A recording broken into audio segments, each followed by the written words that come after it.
Hey, how's it going, ladies and gentlemen? Ponies and Gentlecolts. This is the one, the only criticism guy, 2009, aka Nintendo Free 2011. This is only going to be a 3 or 4 minute movie review.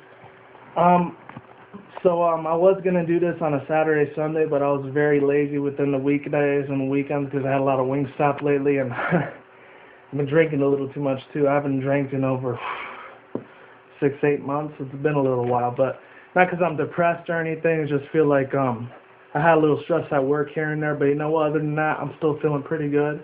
Just got out of work like 2 hours ago. So before I begin real quick,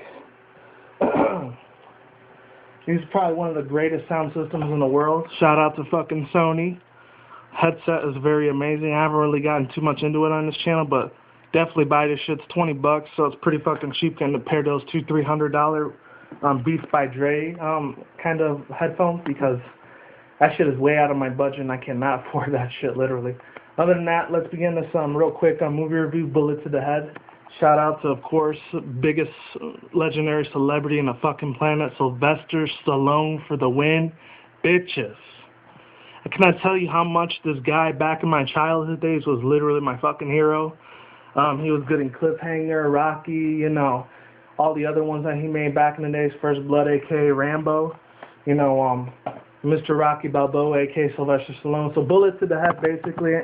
In a nutshell, it's a badass 80s style action-packed series movie. Sorry about that.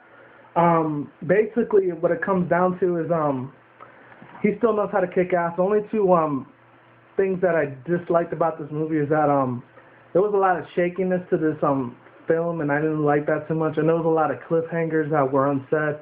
There wasn't a lot of background information on the character Sylvester Stallone was playing, which kind of pissed me off a little bit. But at the same time, it was alright, you know? I thought I appreciated this dude, you know? He was just in the Expendables last year, which I did a movie review on that back in September. So if you want to check that out, I'll leave the link to that video in the description box below. But yeah, other than that, you know, he has this cool-ass Asian dude that was from the Green Hornet and fucking, what's it called? He's going to be in a new Fast 6 movie, which I cannot wait to see this fucking summer, because once it's May, June, it's already summer. Actually, out here in Vegas, it's like 110-15 degrees.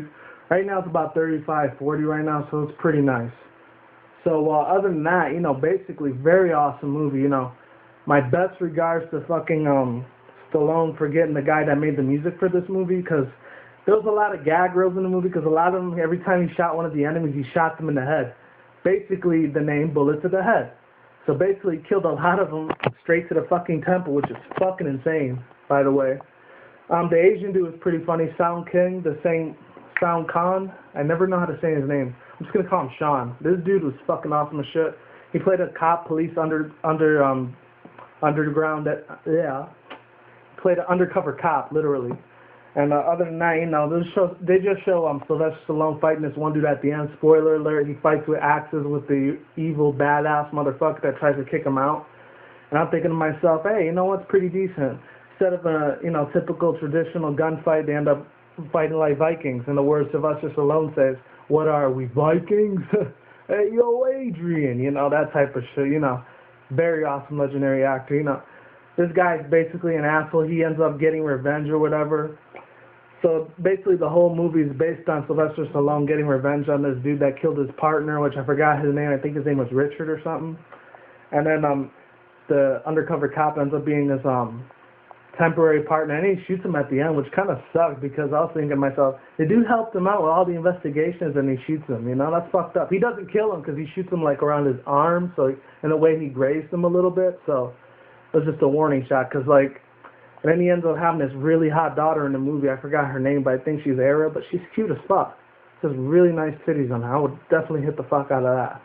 Other than that, one more thing I want to say about this movie real quick before I go. There's a lot of explosions, a lot of profanity, a lot of girls showing off their titties a lot. So if you're under 17, if you're going to bring your kids to this movie, I highly suggest you do not bring them, because there's a lot of mature adult themes into this kind of movie. So definitely for adults only, unless you're a stupid-ass little teen that wants to sneak in. Hey, go for it. I'm not stopping you. Your parents aren't stopping you. Go right ahead, by all means. So other than that, one more thing I do want to say about this movie before I cut it to an end. The acting was very amazing. You know, there was a lot of seriousness involved with it. It was different from The Last Stand when Arnold Schwarzenegger did his comeback because there was a little bit more comic relief into that than there was in this movie, because this is a little bit more of a darker tone than the other one was. So I was pretty impressed with it. I went to go see it at Brendan Palms, by the way. If any of you guys live in Vegas, you know where Brendan Palms is at. For all my Vegas natives out there, it's down where Flamingo and Russell's at. You know where that is. Way down the fuck that way, but definitely worth the trip because I'm way up over here around the mountain area, so I'm pretty far from it. But you know what? It was well worth the trip. Other than that, I'm definitely going to give this movie an A-, aka a 9 out of 10, because it could have been better. I just wish there were a little bit more gag reels into it and there weren't so many cliffhangers in this freaking movie, because that's what pissed me off at it.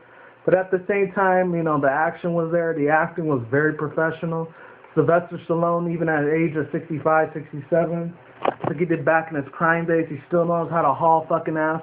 There's a lot of blood that's in this movie, too. It looks a little bit more realistic than the Quentin Tarantino blood, because with that one looked a lot more CGI, just like The Last Stand did. So this one looks a little bit more real than the other one did, even though it's CGI, too, but they didn't use as much of it as they did with the explosions and everything. And as far as the bad guys go, there could have been more than one bad guy, because this bad guy that was like, he looked like Jean-Claude Van Damme a little bit, but a younger version of him. I don't know what his name was, but I know Jeremy Janice said it was like from another movie as an evil villain character. But yeah, that's all I really had to say on this movie. I know it was pretty short. I'm still going to be doing my top 20 anime review part 2. I haven't been able to do it yet because I've had a lot of, not distractions, but a lot of days where I really couldn't sleep. I haven't had that much sleep this past week because had this, not really a headache, I would say, but more of a little bit of a migraine. So hopefully by Friday or Saturday, you know, it goes away, because it still hurts a little bit. You guys can't tell, but it hurts definitely a little bit more than I thought it would. So I'm probably going to have to take some aspirin or something like that. But other than that, that's all I had to say about this movie. Sylvester Stallone is still a badass. I don't care what anybody says. I'm just a 70 and 80-year-old think he's all hardcore. I'm like 24 and I still think he's cool as shit. So maybe he'll roll in a couple more movies before he retires. We'll see. I like that cool-ass snake tattoo that he had, too, even if it might be Illuminati or some shit. But other than that, it still kicked fucking ass. It wasn't on his chest, excuse me. It was on his back, I think. Yeah, so hopefully you like the picture that I put in it, too. So it's with him with the snake and he has a gun in his hand. So I kind of thought about that myself when I put this as a movie review. So you guys take care. Is what it is, ain't what it ain't. See when I see you. I decided not to stand up, because I was sitting up on my fucking feet all day when I was at work. So my feet are sore as hell right now. So forgive me on that. Like I said, is what it is. Ain't what it ain't. See you when I see you. You guys have a good day. Have a good night wherever the hell you're at in the world. Take care. I'll see you next time. And one more thing real fast, like some of my anime views. I'm looking forward to a Fire Emblem thing that just came out, so I might play a sample off of it. I'll let you guys know my thoughts on it if I'm able to play a demo review on that. And yeah, with that said, take care and I'll see you around. Oh, and one more thing. I might do an unboxing, Pokemon card unboxing in my Nintendo Free 2011 channel, so check that shit out. I just did a trailer review for the Super Bowls for Iron Man 3 and then Star Trek Into the Darkness and fucking, what's it called? A Fast 6 trailer review, so definitely be on the lookout for that for sure. So take care. I'll see you around and yeah, that's it. Lates and goodbye. I might take a nap after this, I'm not sure. Debating a little bit. I might play a little bit of Killing Floor Payday the Heist later on. And yeah, you guys take it easy. Sorry for the long exit intro. Alright? Laters. Goodbye. And gotta go take care of my migraine. I'm probably gonna eat a little bit of dinner from yesterday because I was too lazy to make anything for myself. Alright, you guys stay safe, and all my other people I'm subscribed to, you take it easy. See you around. Goodbye.